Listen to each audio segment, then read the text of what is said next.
Hello students. तो इस video में हम असर्शन रीजन जो सीबीएसई बोर्ड में आए हुए हैं उनको सॉल्व करेंगे और उनका मैं लॉजिकल एक्सप्लेनेशन दूंगा। पहला सवाल है, for measuring resistance of an ionic solution N AC source is used. तो ये बात बिल्कुल सही है।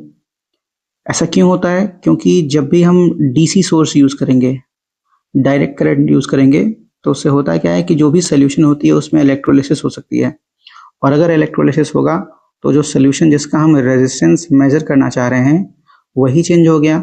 इसीलिए हम हमेशा एसी सोर्स यूज करते हैं। एसी सोर्स में क्या होगा? एसी सोर्स में क्योंकि करंट की डायरेक्शन हमेशा रिवर्स होती है, तो उसका रिजल्ट ये होता है कि इलेक्ट्रोलिसिस नहीं हो पाता है। तो रीजन जो है वो असर्शन को एक्सप्लेन कर रहा है और दोनों ट्रू हैं, तो इसका आंसर क्या हो गया? A. Question 2, Henry's law decreases with increase in temperature. तो हेनरीज लॉ कांस्टेंट जो के एच है, हमें पता है कि उसका और सॉल्युबिलिटी का इनवर्स रिलेशन है। तो अगर सॉल्युबिलिटी बढ़ेगी तो के एच घटेगा। ठीक है। रीजन में लिखा है as temperature increases solubility of gas in liquid decreases. तो हमें पता है जैसे जैसे टेम्परेचर बढ़ता है solubility of gas in liquid decrease होती है। तो सेकेंड स्टेटमेंट जो रीजन है वो तो ट्रू लिखा हुआ है। Henrys law constant decreases with increase in temperature.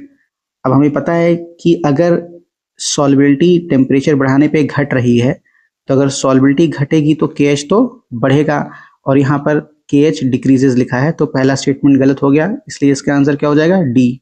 Question 3, solubility of aldehydes and ketones in water decreases with increase in size of alkyl group. तो हमें पता है एल्काइल ग्रुप जो होता है एल्डिहाइड और कीटोन में, वो हाइड्रोफोबिक पार्ट होता है, और क्योंकि वो हाइड्रोफोबिक पार्ट होता है उसका साइज अगर बढ़ेगा तो जो हाइड्रोजन बॉन्डिंग वाटर के साथ हो सकती थी उसमें वो हिंड्रेंस पैदा करता है, ये जो हाइड्रोफोबिक पार्ट है।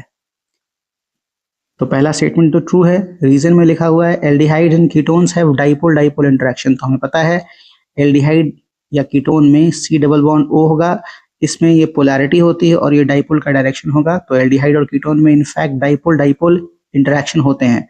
असर्शन भी ट्रू है, रीजन भी ट्रू है, लेकिन रीजन असर्शन को एक्सप्लेन नहीं कर पा रहा है, इसीलिए इसका आंसर ऑप्शन बी हो जाएगा। Question 4, the boiling point of alkyl halides decreases in the order. तो हमें पता है एल्काइल हैलाइड्स का जो बॉइलिंग पॉइंट है वो वैन डर वाल्स फोर्सेस पे डिपेंड करेगा, और van der Waals forces in turn depend करते हैं मॉलिक्यूलर मास पे। तो मॉलिक्यूलर मास किसका ज़्यादा होगा? आयोडाइड, ब्रोमाइड, क्लोराइड और फ्लोराइड। तो जो असर्शन लिखा हुआ है वो बिल्कुल सही है। This is the correct boiling point order. और van der Waals forces of attraction decreases in the order, बिल्कुल सही है, क्योंकि हमें पता है van der Waals forces is directly proportional to molecular mass. तो रीजन और असर्शन दोनों ही ट्रू हैं, and the reason correctly explains the assertion, so the answer will be option A.